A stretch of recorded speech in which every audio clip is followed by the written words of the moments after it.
Kumusta po mga ka-idol? Isang napakagandang araw po sa inyong lahat at maligayang pagbabalik dito sa aking YouTube channel, Anton's Farm Life.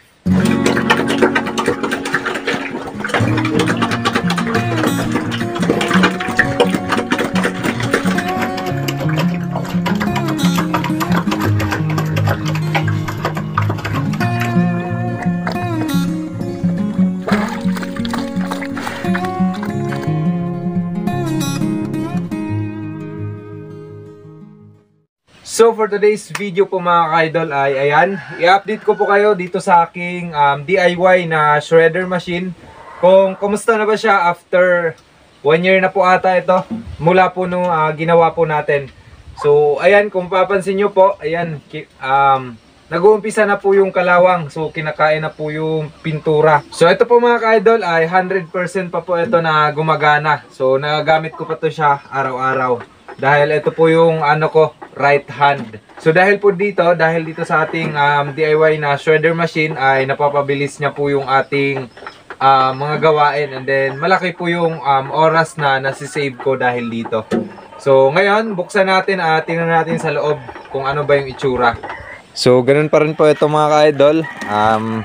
Nakaipit pa rin yung sako sa gilid dahil hindi pa natin to nagawa ng lock dyan. So tingnan na natin kung ano yung itsura. At ayan, madilim. Whoop. So ito na po yung kanyang blade. Ayan. So may nagtatanong po pala kung gaano daw kahaba itong ating blade. So nakalimutan ko yung pangalan niya. Yan, ilalagay ko na lang dyan sa screen. So ang haba po nito mga ka-idol, ayan, sukatin natin. Ayan. Ano po siya? 47.5 centimeter. Yan, 47.5 centimeter. Yan po ang haba niya mga ka-idol. And then itong blade na to, mas maganda sana kung yung itak na nabibili dahil mas matagal po siyang mapurol. Ito po kasi ay ano lang to, angle bar na malaki. Yan, ganito lang po yan. And then ginawa natin ganyan. At ngayon din po pala mga ka-idol ay ipapakita ko po sa inyo kung ano nga ba yung maintenance na ginagawa ko dito para yung kanyang buhay ay tumagal at magamit pa natin ng mas mahabang panahon. So bago po natin yung simulan mga ka-idol, sana ay huwag nyo pong kalimutang mag-subscribe at isama nyo na rin po ang notification bell para lagi po kayong updated sa mga bago nating i-upload na videos. So ito na po mga ka-idol lang ang maintenance na ginagawa ko po dito sa aking shredder machine ay itong kanyang blade. So yan lang po ang ginagawa ko. Ang ginagawa ko po dito ay hinahasa ko siya nang sa ganun ay hindi po mahirapan yung ating makina sa pag-slice po ng mga banana trunk. Lalo na po yan, ito po kasi ay may bunga na po kasi ito mga ka-idol nung kinuha natin to. So yung kanyang fiber po, ayan, yung ganto niya ay matitigas na po, hindi kagaya nung wala pang bunga. So para hindi mahirapan yung ating makina ay kailangan po nating hasain to ng maayos. Mas maganda nga yung yung para na siyang blade, yung pangtanggal ng balahibo, yung ganun po katalas para talagang mabilis pong maputol yung mga fiber ng banana trunk. Dahil ang palagi ko pong shred dito ay yung banana trunk at ito yan, may mga fiber pa na hindi naputol at nakaano sa ating blade. Yan. Yan po yung fiber nung banana trunk. So ngayon po mga ka-idol ay baklasin natin tong blade na to and then hasain natin. So let's go.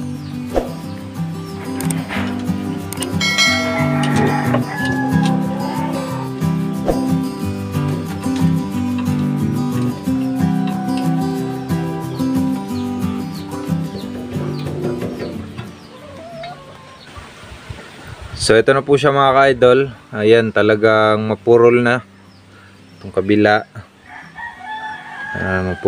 Mapurol na talaga.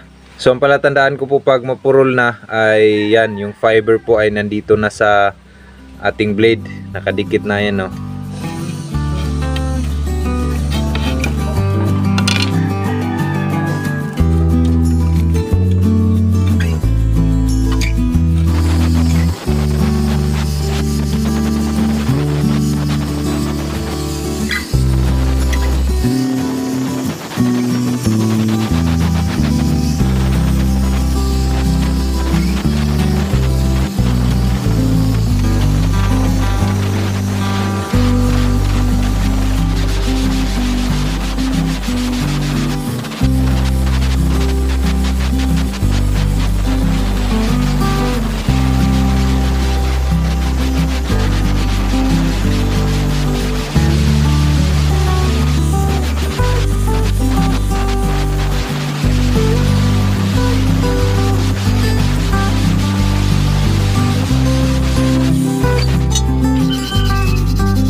So ayun na mga ka-idol, matalas na to, and then nalinis na rin natin.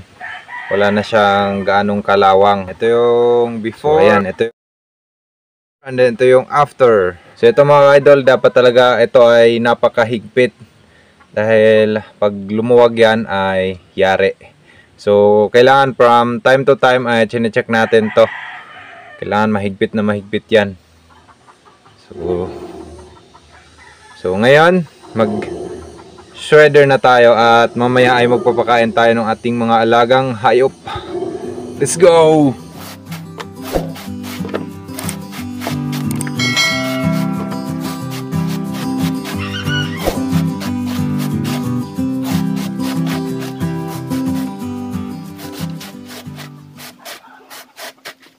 So ayan mga ka-idol, mag-umpisa na po tayo mag-shredder. So ito pong in-slice natin dun sa malaki dahil hindi po siya kasya dito sa butas ng ating shredder machine. So mamaya susubukan natin na ito yung buo lang dahil ito naman po ay kasya. So tara, umpisa na po natin.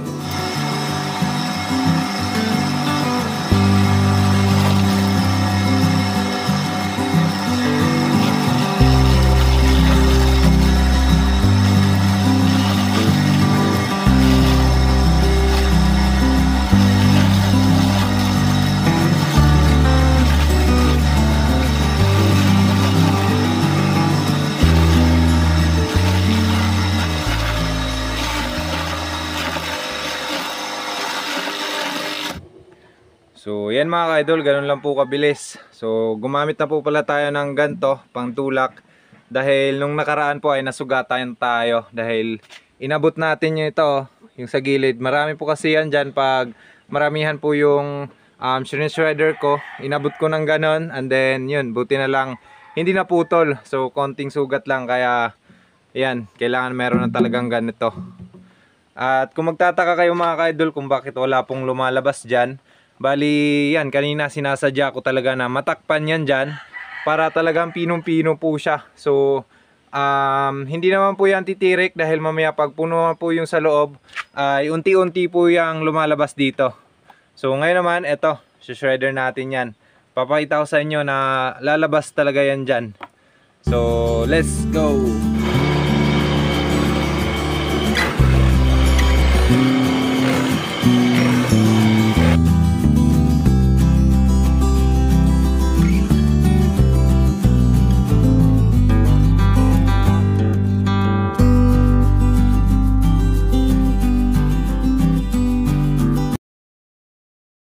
So ayan na po yung result mga ka-idol, oh.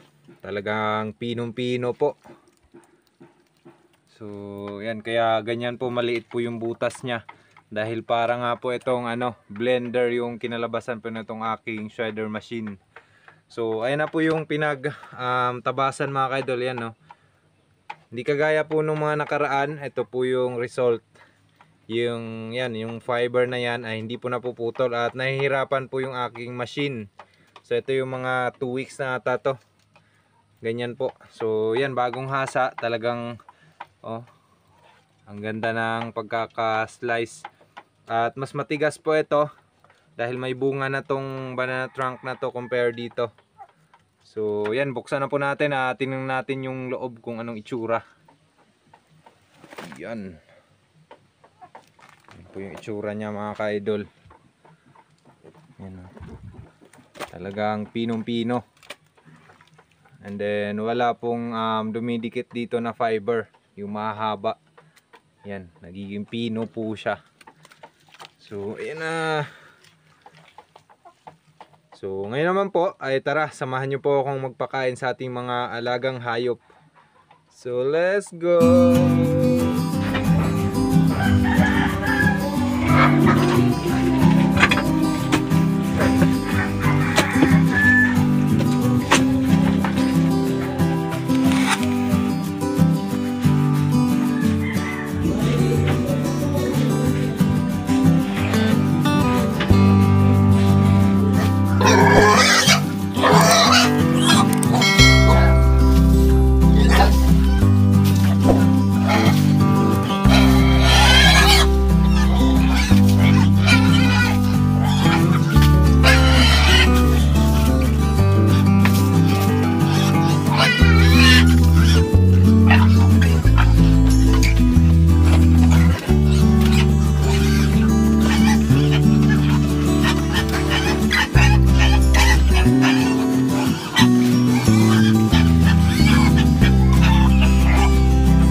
So, ito na po mga ka-idol yung kanilang pagkain.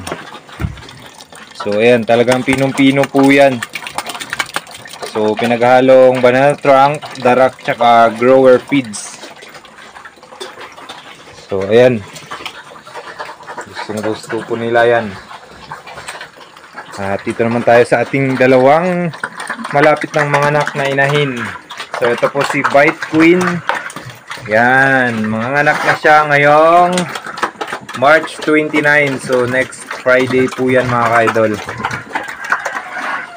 And then, ito naman si Island ay April 9 naman. At anyan yung tiyan niya. Ano na rin yung dede niya. Nag-umpisa na rin pong mag-form.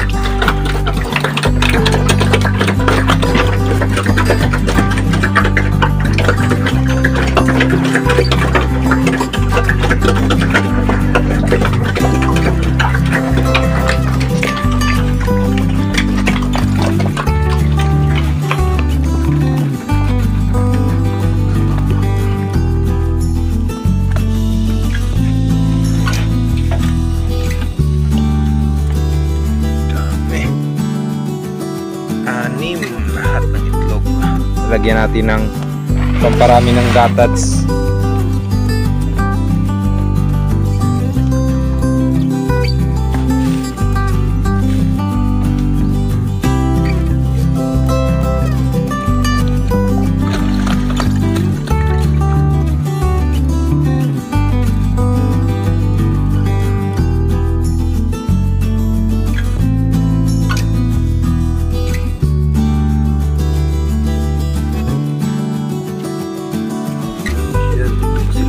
Itlog sa may lupa.